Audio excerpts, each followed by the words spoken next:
நிறைவாழ்வு AG சபை வழங்கும் morning மன்னாவிற்கு உங்களை அன்போடு வரவேற்கிறோம்.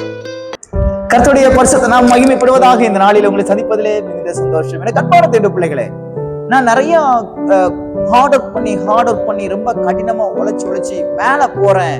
ஆனா மேல போன என்ன கீழே இழுத்து விட்டுறாங்க. எனக்கு கிடைக்கக்கூடிய நிறைய ப்ரமோஷன்ஸ் எல்லாம் கட் பண்ணிட்டாங்க. என் கூட இருந்து எனக்கு உதவி செய்ய மாட்டேங்கிறாங்க. எனக்கு ரொம்ப உத்தரவு கொடுக்குறாங்க. என் வாழ்வுடைய உயர்வுக்கு யாருமே காரணமா இருக்க மாட்டாங்க. ஆனா என் வாழ்வினுடைய தாழ்வுக்கு நிறைய பேர் காரணமா இருக்காங்க அப்படின்னு சொல்லி ரொம்ப வேதனையோட இருக்கீங்களா? கர்த்தர் கூட பேசுகிறார். 2 நாளாகமத்தின் புஸ்தகம் 1ஆம் அதிகாரம் 1வது வசனத்துடைய கடைசி பகுதி இப்படியாக சொல்லுகிறது, கர்த்தர் அவனுடனே இருந்து அவனை மிகவும் பெரியவனாக்கினார். எவ்வளவு அருமையான வார்த்தை இருப்பார்களேன்.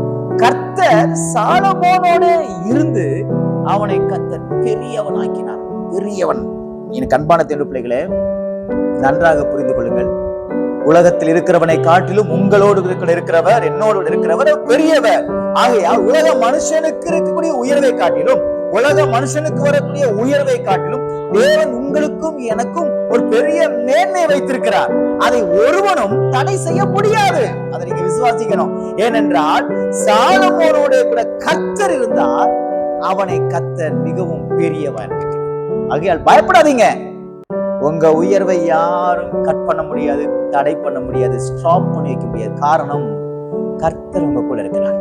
வானத்தையும் பூமி உண்டாக்கினவர் உங்க கூட இருக்கிற அப்படினால நீங்க பயப்படாமல் தைரியமா இருங்க. நீங்க வர பெரியவர்கள் ஆகுவீங்களே தவிர சின்னவங்களா மாற மாட்டீங்க. வர நீங்க மேல போவீங்களே தவிர ஒரு நாள் கர்த்தர் கீழே டவுனா கொண்டு வரவே மாட்டாங்க. நிச்சயமா நான் சொல்லுவேன். ஏனென்றால் உங்களோடு இருக்கிறவர் பெரியவர். விசுவாசிக்கிறீங்களா? என்னோடு இருக்கிறவர் பெரியவர். ஆகையால் இந்த வாழ்க்கையில பெரிய பெரிய காரியங்களை தான் அவர் செய்ய வல்லமையுடையவராய் இருக்கிறார் என்று அவர் நம்ம கூட இருக்கணும்னா அவர் விரும்புகிற வாழ்க்கை நமக்கு இருக்கணும். அப்படின்னா அவர் நம்ம கூட இருப்பார். நம்ம கூட அவர் இருக்காரு அப்படின்னா அவர் விரும்பாத எந்த காரியம் நமக்குள்ள இருக்காது, தானா வெளியே போயிரும். பாருங்க, எப்படி ஒரு வெளிச்சத்தை நம்ம ஒரு ரூம்குள்ள போட்ட உடனே அங்க இருக்கிற இருள் தானா வெளியே போகுதோ, அதே போல இயேசு கிறிஸ்து நமக்குள்ள வந்துட்டாருன்னா எல்லா இருளான காரியங்களும் சாபமான காரியங்களும் தானாய் போய்விடும். ஆகையால் பயப்படாதீங்க. உங்க ப்ரமோஷனையோ உங்க உயர்வையோ உங்க வாழ்க்கைக்கு வரக்கூடிய ஆசீர்வாதத்தை இதுவரைக்கும் மனுஷன் தடுத்திருக்கலாம். ஆனால் இன்றைக்கு கர்த்தர் சொல்லுகிற வார்த்தை ஒருவனும் தடை செய்ய முடியாது. அவன் பெரியவனானான். கர்த்தர் உங்களை பெரியவனா மாத்துவார். நீங்க வேலை பார்க்குற இடத்துல உங்களை பெரியவனா மாத்துவார். உங்க குடும்பத்துல கர்த்தர் உங்களை பெரியவனா மாத்துவார். உங்க ஆபீஸ்ல கர்த்தர் உங்களை பெரியவனா மாத்துவார். உங்க வீட்டுக்குள்ள, உங்க வீட்டுக்கு நடுவுல, உங்க வீட்டு தெருவுல, உங்க ஊர்ல உங்களை கர்த்தர் பெரியவனாக்குவார். காரணம், உங்களோடு இருக்கிறவர் பெரியவர். பயப்படாதீங்க. எதையும் குறித்து கவலைப்படாதீங்க. இறங்குறது போல இருக்கலாம், ஆனால் அதற்கு மேலே ஒரு உயர்வை வைத்திருக்கிறார் என்று விசுவாசத்தோடு கடந்து செல்லுங்கள். நீங்கள் ஜெபிக்கிற காரியங்களை கர்த்தர் உங்களுக்கு நிறைவேற்றி உங்களை ஆசீர்வதித்து பெரியவனாக மாற்றுவாராக. God bless you.